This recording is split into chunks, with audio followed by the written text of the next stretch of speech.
Also, the apostles had to rely on the writings of the prophets. They studied the law and the prophets. And Jesus quoted the law and the prophets.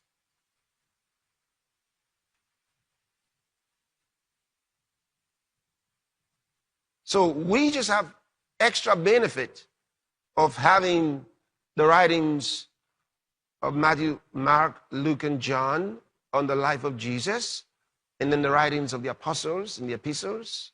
So that's wonderful. All right, Philippians chapter 4, verse 6. I read it to you in the King James translation. I want to read to you from the NIV. It says, do not be anxious about anything.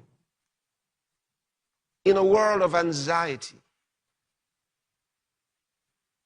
in a world where there's so much care and chaos,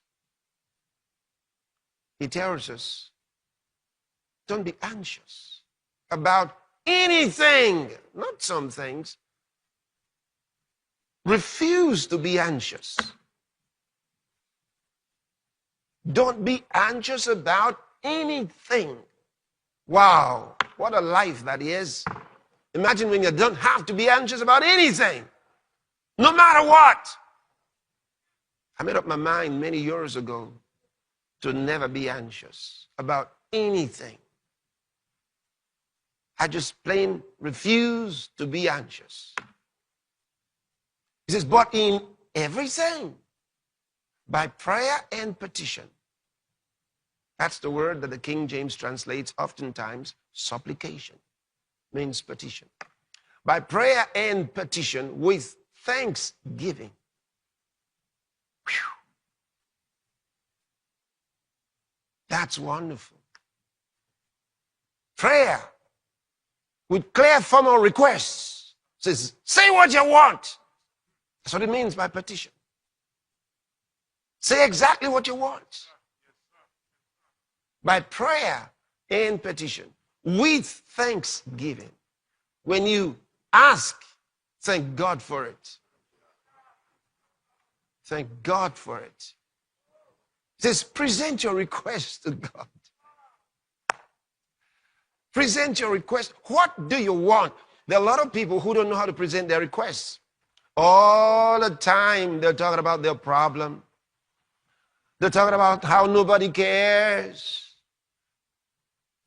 Nobody cares. How they're going through stuff. They're going through difficulties. They're going through life's challenges. Nobody cares. They never make the requests.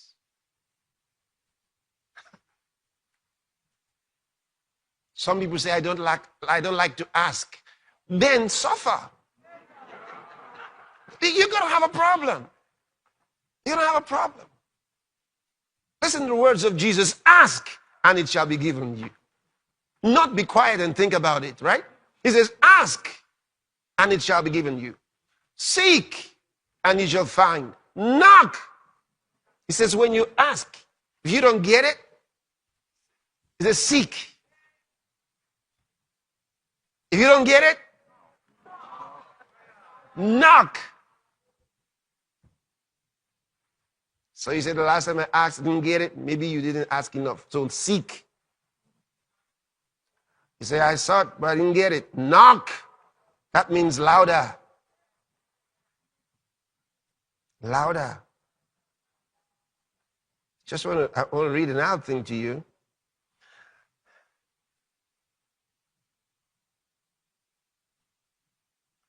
Because, in life, you wonder why do many people suffer for a long time? Go to James chapter 4.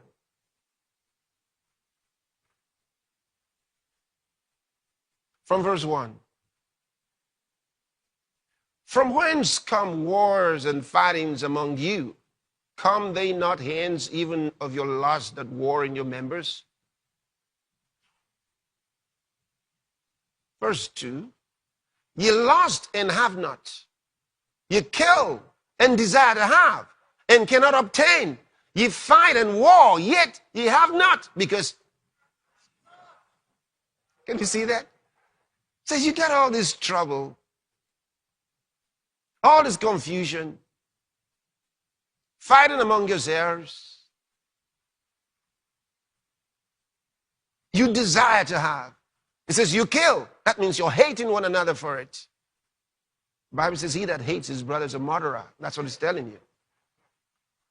You desire to have is something you want, and you can't get it. It says you cannot obtain. You fight and war. So much war in your heart. It's in your mouth, in your words. You're angry. Yet, with all of that, you still don't get it. He says there's only one reason. Because you ask not.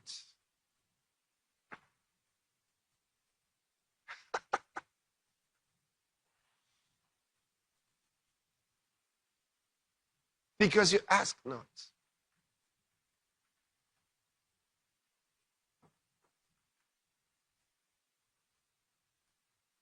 So when are you going to learn to ask?